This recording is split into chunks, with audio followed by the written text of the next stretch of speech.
Well, Robin's a good guy. I mean, I think Robin Hood was probably, one of the original Jedis. I mean, by that, what I mean is George Lucas, when he wrote Star Wars in the 70s, I believe he, like a lot of writers, read Joseph Campbell's work, which is The Journey of a Hero, which is sort of the Bible for what we consider to be the stereotypical hero and villain story. The rising of a young farm boy to join an army to lead. I mean, Star Wars is sort of a story that we've been telling for hundreds of years, but George Lucas just did it in a way that really kind of captured the imagination of the world and continues. And I know a lot of people kind of slag George Lucas off now and say the new Star Wars is great and so much better than the prequels, but I think I always give credit to Adam and Eddie because we wouldn't be here without them, and I give credit to George Lucas because even though maybe he didn't write or direct the new one, without George there's no Star Wars, so I'll always be grateful for the great George Lucas. Think about it too, that to be an amazing archer, which this character is totally the Force. Oh, absolutely. I mean, it's about trust, it's about breath control, it's about relaxing in the moment, and trusting that your arrow is going to go. Where would you use, a blaster or a lightsaber? Oh, I don't be a lightsaber kind of guy. Nothing as random and clumsy as a blaster. Hello, sir. How are you? Was that your question? No, that was the answer to the question. Okay, so you asked this one then. How did you respond when they told you Robin Hood was going to be in love with Regina? Well, when I joined the show, it was only supposed to be, or at least I was only told that it's just going to be 5 episodes. And I was like, great, 5 episodes on one of the biggest shows in the world, that's great. And I didn't know what we were going to do. The guys kind of keep the storylines very much close to their chest. And when I was told I was going to be linked with Regina, I was really excited because I thought, what an amazing pairing, Robin Hood and the Evil Queen. Seems such an unlikely pair, but I guess on some level I hope that it's worked, and we found an interesting kind of relationship in the way that they bounce off each other, and and also Lana's such a big character on the show. In all honesty, as an actor, if you join House of Cards, you want to be talking to Frank Underwood. It's just one of those things. So, I was very excited and continue to be excited that my character and her character got put together. So thank you for the question. And tribute to you, because truth be told, you replaced another actor coming in, right? Through, and that's just the happenstance of our business. But then that magic of your on-screen energy, the energy that you put on, made them do what they did for you. Plus I wear Regina's costumes when everybody's got home. So, so do I. So I think that helps. I think we all speak into it trying to channel some of that. Hello, Glenn. Hi. I was wondering, if you weren't an actor, what would you do? Oh, that's a good question.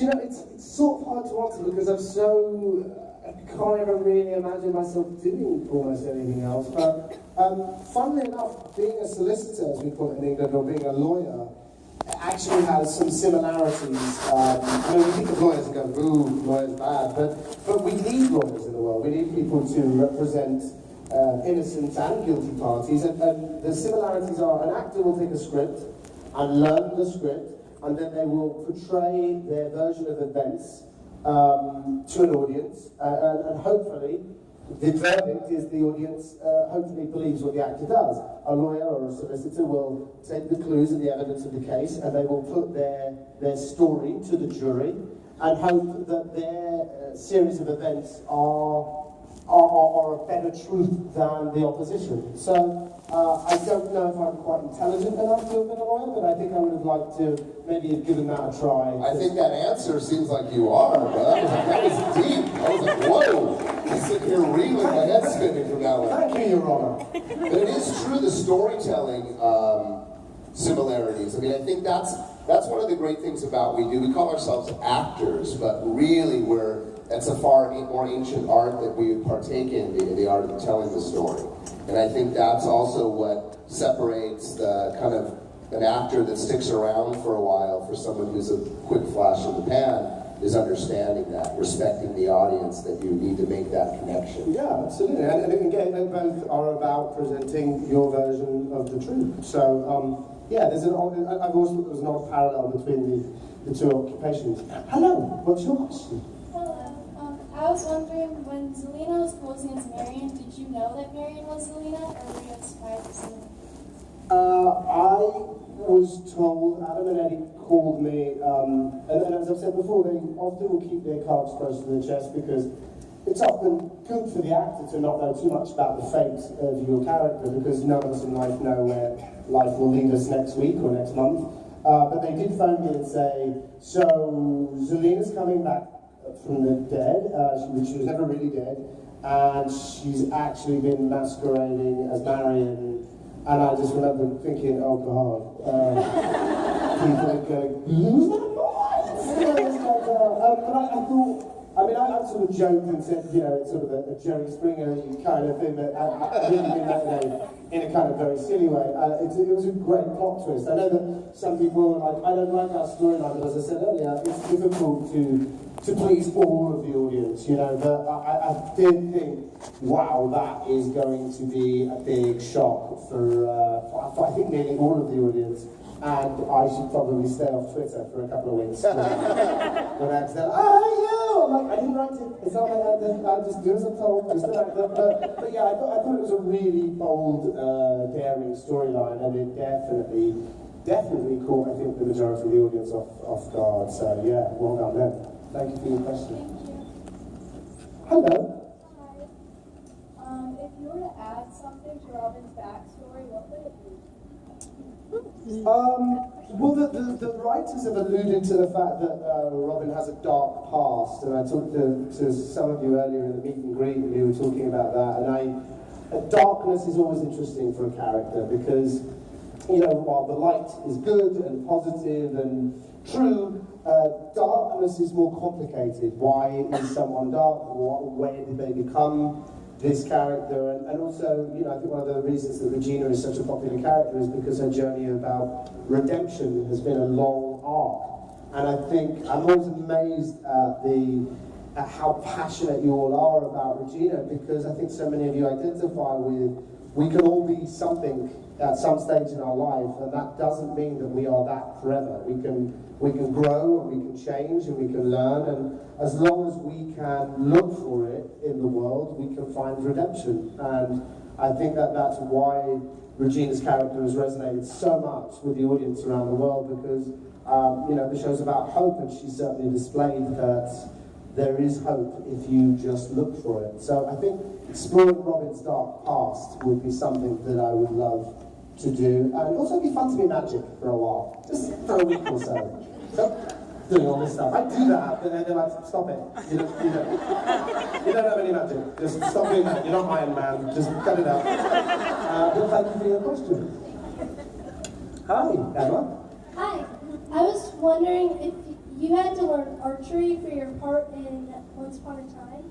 Well, I've told the story a few times, so if you've heard it, I apologise. But the first day that I was filming, before when I got the job, I did a lot of research and read up on the history of Robin Hood and whether he's a real guy or whether it's just a myth or a legend. And I focused a lot on how he would be and what would make him tick and all of these aspects to him. And whether I should change my voice, whether I was going to adopt a Nottingham accent.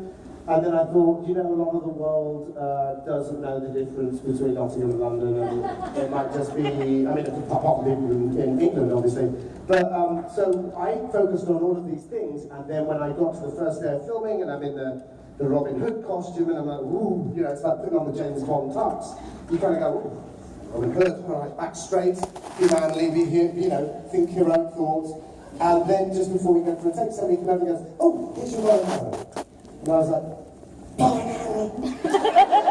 Bow and arrow, it's so obvious, why didn't I think about the bow and arrow? So I'm standing there trying to, I'm like... And this lovely woman, and I feel terrible because I don't know her name, she was a stills photographer on set. She came over very quietly and said, do you know how to use a bow and arrow? I was like, no. don't tell them that, they'll fire me. And she said, well, as luck would have it, I'm an archer. And I was like, there is a God.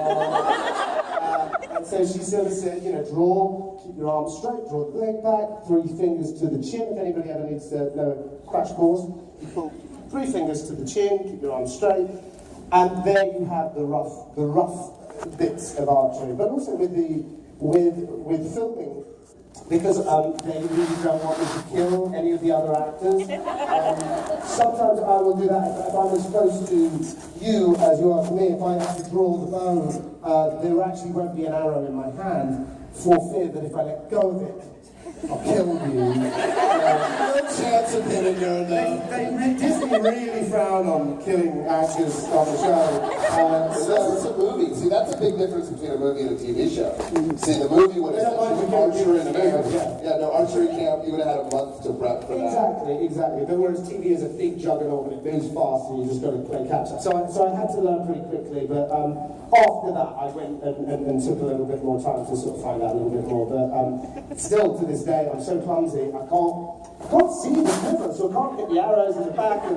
Or whenever I'm with, you know, the Chevy Wolves or with Lana, everybody's used to just kind of ducking every time I turn around. This thing was sticking out here, and the bow's like 7 foot long, so, you know, it's just, I'm very, very clumsy like that. So I hope I'm getting better as time goes on. I haven't killed anybody yet, so. Thank you for your question. Thank you.